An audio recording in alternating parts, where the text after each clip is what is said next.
So this has been a weird change of events. I am in St. Louis right now in this gorgeous weather of 45 degrees, about 12 o'clock in the afternoon, picking this thing up from an auction lot.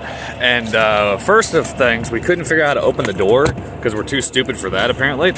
But let's ultimately, there's two buttons inside of this, so you gotta pull the inside one to get inside of it. Otherwise, it's fairly simple, straightforward. The car's not the best in shapes overall, which makes me happier about tearing it apart in the future, but it looks like it's all there. There's still oil on the dipstick, so that's a good thing. But paint-wise, this thing's kind of rough. It's been sitting at an auction lot for 3 years.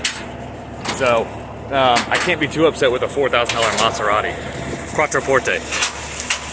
Let me see if I can get a better photo of it, video, image.